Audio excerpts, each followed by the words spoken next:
Olá, pessoal. Vamos para mais uma aula do Pré-Parv do Colégio Estadual Félix da Cunha. Hoje, o nosso conteúdo de geografia vai ser os conceitos básicos de cartografia. Sabemos que a cartografia é uma área do conhecimento responsável pela elaboração e estudo dos mapas e das representações cartográficas em geral.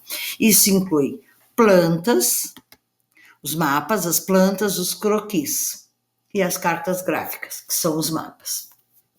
Essa área do conhecimento é de extrema utilidade não só para a geografia, mas como outras áreas, como a história e a sociologia, que usam essa forma de linguagem para expressar uma dada realidade. Existem dessa forma alguns conceitos básicos da cartografia que nos permitem entender os elementos dessa área de estudos com maior facilidade. Então, eu trouxe aqui para vocês algumas delas. Os principais conceitos da cartografia, então, incluem, em primeiro lugar, o mapa. O mapa é uma representação reduzida de uma dada área do espaço geográfico. Existem vários tipos de mapas. Nós temos os mapas físicos, políticos, demográficos, históricos,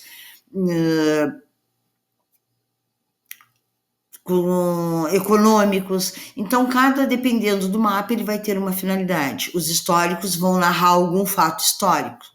Os demográficos vão trazer dados da população. O econômico vai trazer, partes da economia. Então, assim, nós temos, cada um desses mapas vai ter uma utilidade e um indicador, que pode ser social, natural, ou outros, históricos e etc. O nosso próximo conceito é a planta. Aqui eu trouxe para vocês uma planta baixa de uma casa. Então, o que são as plantas? Elas são representações a partir de uma realidade, de uma escala muito grande para uma área muito pequena e com um nível de detalhamento. É muito utilizada para representar casas e moradias. Pode ser também para bairros, parques, empreendimentos. O que acontece? Aqui vocês podem ver detalhadamente, a disposição dos móveis, das aberturas, cada uma das peças, que seria o banheiro, cozinha, sala, quarto. E por último, nós temos aqui o croquis. O que é o croquis? Ele é um esboço cartográfico de uma área, um mapa produzido sem escala e sem procedimentos padrões na sua elaboração. Então, ele é um mapa mais a grosso modo, vamos dizer. E ele serve para obtenção de informações gerais sobre essa área. Então, ele não é muito detalhado, como vocês podem ver aqui. Bom, aqui, pessoal, nós temos os elementos de um mapa, que ele é título, que aí vai se trazer o nome do mapa, o assunto, data, esse tipo de coisa. A legenda, que é o significado dos símbolos que o mapa contém, a orientação que a gente tem que ter pelos pontos cardeais, e pelo menos uma a gente tem que indicar, até para saber posicionar o mapa no local certo, as coordenadas geográficas, latitude e longitude, as projeções cartográficas e a escala, que convém que seja sempre uma gráfica. E, por último, a fonte do mapa. Aqui eu trouxe para vocês, esses elementos, o título, ali como vocês podem ver, legenda, que é onde tem os desenhos, o que cada símbolo representa, a orientação com a rosa dos ventos, a escala, que ali é uma escala gráfica, e aqui a fonte do mapa, da onde ele apareceu. Bom, então vamos ver falar um pouquinho de cada uma delas. O título, como eu já disse para vocês, ele vai falar sobre o assunto do mapa, o que é que o mapa nos traz de informações. A escala, nós temos que a proporção entre a área real e a representação dela no mapa. Ou seja, quantas vezes a área foi reduzida para caber nesse espaço. Então, essa é a escala. E ela pode ser de forma gráfica, que é essa que nós temos aqui no nosso mapa, ou de forma numérica. Já a legenda, que ali tem o oceano, montanha, lago, tesouro, é a utilização de símbolos para definir as representações presentes no mapa temático.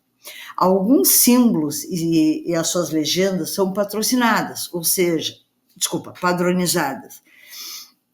Ou seja, o azul, todo o azul, ele é usado para água, por isso que não se usa azul em outro local do mapa, a não ser nas próprias águas. A orientação, nós temos então, como eu disse para vocês, a determinação de pelo menos, se não for todo a rosa dos ventos, que a gente tenha um dos pontos cardeais. E aí seria o mais utilizado a região, o norte geográfico, né? Para região norte. Alguns instrumentos são utilizados nessa orientação, que é a rosa dos ventos, ou também pode ser uma bússola apontando para o norte. As projeções cartográficas, que eu falei para vocês, são o sistema de representação da Terra, e como a Terra, o formato dela é o geoide, que é arredondada e achatada nos polos, então, com isso, quando a gente bota ela no planisfério, num plano, sempre vai ter distorções.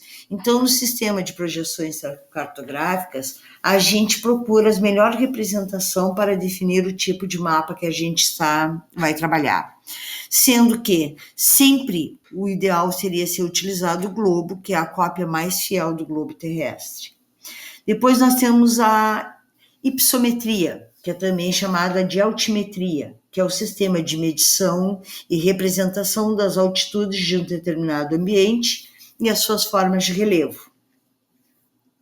Ele é definido a partir de cores e tons de diferença na altitude de determinada região. Então, por exemplo, se a gente tem uma montanha, a gente usa os mapas hipsométricos.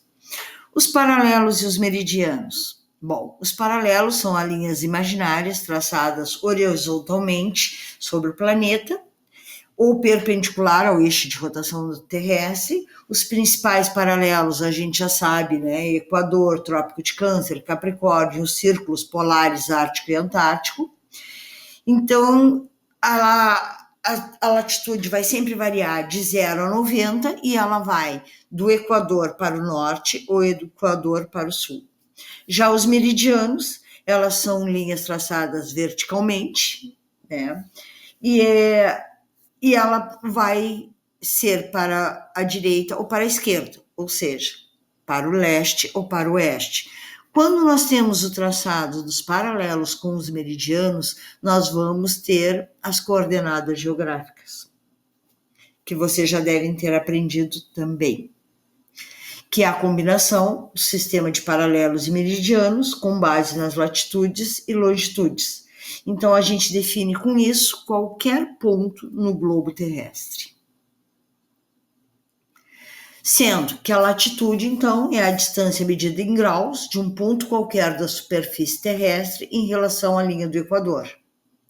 E a longitude é a mesma distância medida em graus entre um ponto qualquer da superfície terrestre e o meridiano de Greenwich. Também temos, pessoal, as curvas de nível, que servem para a gente ver a altitude, e também a aerofotogrametria, que é o registro das imagens através de fotografias aéreas, sendo muito utilizada para a produção de mapas. E por último, né, para nós encerrarmos essa parte da cartografia, a gente tem o Sistema de Informações Geográficas, que é o SIG, que é o conjunto de métodos e sistemas que permitem a análise, o armazenamento e a manipulação de informações sobre uma dada área do espaço geográfico. Ela inclui procedimentos, técnicas e softwares, imagens de satélites, aparelhos eletrônicos em geral. É o que a gente tem do GPS, né, que é essa parte do SIG. Bom, pessoal, com isso eu espero ter ajudado vocês e até a próxima aula.